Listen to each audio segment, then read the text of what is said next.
Hati-hati dengan kalimat "kutunggu jandamu" kalau nggak mau kejadian kayak orang ini. Ini kisah nyata, bukan fiktif apalagi halu. Begini kisahnya. Kisah ini datang dari seorang perempuan, teman istri gua ketika masih di jenjang madrasah aliyah dulu. Yang kebetulan gua juga tahu dia, dikarenakan kami pernah satu sekolah dari jenjang SMP sampai madrasah aliyah. Sekedar tahu ya, bukan teman. Gua dapat cerita ini juga dari istri gua nih, yang memang banyak tahu tentang kehidupan temennya yang satu ini. Nah, kalau gua gambarkan cewek ini, ketika masih madrasah aliyah dulu, dia termasuk cewek idola lah di kelasnya, karena berparas cantik kayak cindo-cindo gitu, terus dari keluarga yang berada, bukan beruang ya.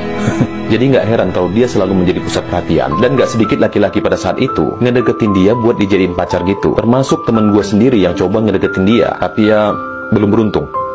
Kita masuk ke ceritanya. Ini masih berlatar ketika madrasah aliyah ya. Nah, dari sekian banyak cowok-cowok yang deketin dia, ada nih seorang cowok yang udah bucin banget dan udah berkali-kali nembak cewek ini. Nah, si cowok ini dari tampangnya nih ya, gak ganteng-ganteng banget, dan dia juga gak punya banyak kelebihan yang pantas untuk dijadikan idola pada waktu itu. Ya, cowok yang biasa-biasa aja. Satu-satunya kelebihan cowok ini adalah pantang menyerah untuk mendapatkan cinta dari temen istri gua ini. Ya, lo tau lah bagaimana usaha laki-laki untuk mendapatkan hati cewek. Tapi cowok ini lebih keras lagi usaha dan tekadnya. Nah, sayangnya ketika itu, semakin keras dia berusaha, semakin keras juga penolakan yang didapatkan dari cewek ini. Ya, kami sih sebenarnya paham banget ya, kenapa cewek ini selalu menolak ketika diajak pacaran oleh si cowok ini. Alasannya setidaknya ada dua. Yang pertama, si cowok ini dianggap memang kurang menarik bagi dia. Dari sisi visual itu, ya kurang menarik lah pokoknya.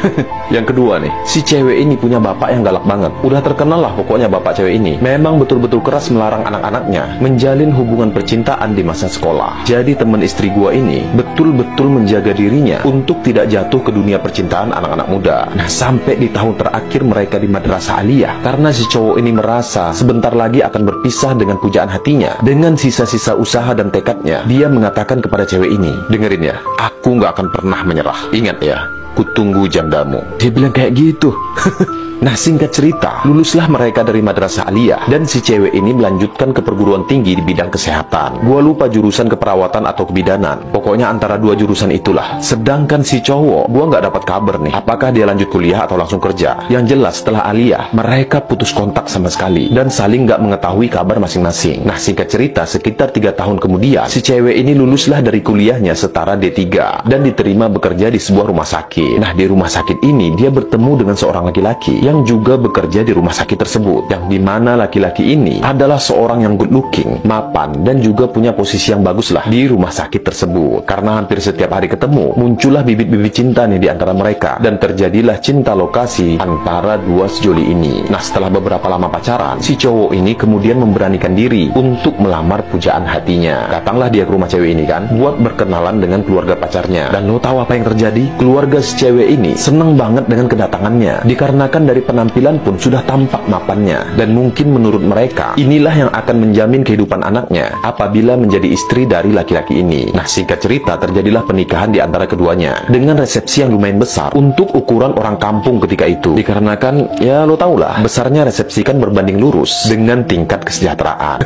Nah, setelah pernikahan dibawalah istri ini tinggal di rumah yang sudah dipersiapkan oleh suaminya. Jadi sebelum pernikahan, si suami ini sudah membeli sebuah rumah untuk persiapan berumah tangga. Nah, kawan-kawan semua, tidak lama setelah mereka tinggal bersama, tiba-tiba si istri ini merasa ada yang gak nyaman dan selalu mengganggu pikirannya. Yang pertama, ini mohon maaf ya, si istri ini jarang banget disentuh sama suaminya. Dia mengatakan bahwa suami ini sering menolak buat diajak berhubungan, dan walaupun terjadi hubungan sekalipun, si suami ini mohon maaf ya, lemah. Jangankan berhubungan nih, bahkan diajak berduaan, quality time sama istri gitu ya, dia juga nggak mau. Aneh nggak tuh? Padahal pas PDKT dulu romantis banget tuh. Itu yang pertama. Yang kedua nih, ada yang lebih janggal lagi. Si suami ini sering bawa masuk laki-laki muda ke dalam rumah, bahkan masuk ke dalam kamarnya. Aneh nggak? Dalam kamar loh ini. Kamar tidur itu kan tempat yang paling privasi yang ada di rumah kan. Dan dia sering banget bawa teman mudanya masuk ke dalam kamar. Entah apa yang mereka lakukan. Dan pastinya sebagai seorang istri, ada kekhawatiran besar di dalam dirinya. Takut-takut suaminya ini ada kelainan. Sampai di suatu ketika, hubungan antara suami istri ini pun semakin merenggang. Sampai di titik si istri ini udah nggak tahan sama kelakuan suaminya. Jadi si istri ini pun menghubungi pihak keluarga untuk bermediasi, namun menemui kegagalan. Nah, tak lama setelah itu, istri ini pun mengajukan gugatan cerai ke pengadilan agama. Kemudian dilakukanlah mediasi dengan segala prosedurnya, namun tetap mengalami jalan buntu untuk mempertahankan hubungan rumah tangga keduanya. Dan pada akhirnya suami istri ini pun sepakat untuk bercerai, dan dikabulkan oleh oleh pengadilan agama. Nah, menjandalah teman istri gua ini kan, tapi dia tetap bekerja di rumah sakit tadi. Begitu juga dengan mantan suaminya. Nah, kita masuk ke cerita intinya. Beberapa bulan setelah mereka bercerai, nggak ada angin, nggak ada hujan, tiba-tiba masuklah pesan WA ke nomor teman istri gua tadi dan menanyakan kabarnya. Nah, ternyata pesan itu datang dari seorang cowok yang dulu tergila-gila sama dia. Lu masih ingat nggak? Cowok bucin di Madrasah Aliyah itu.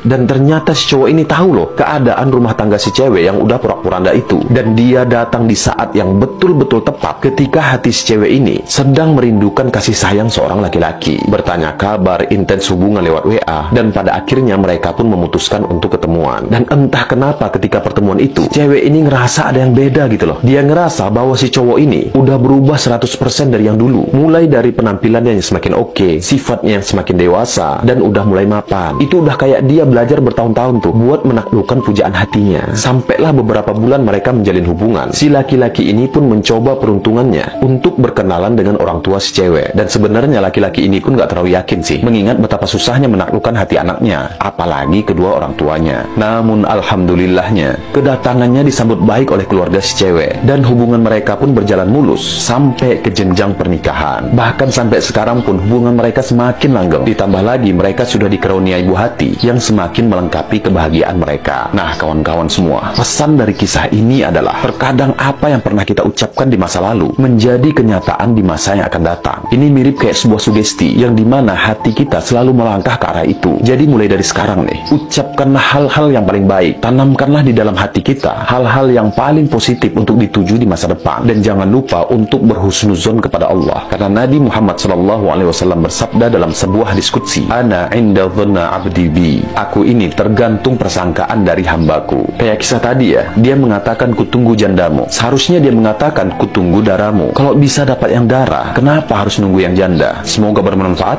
Barakallahu fiik.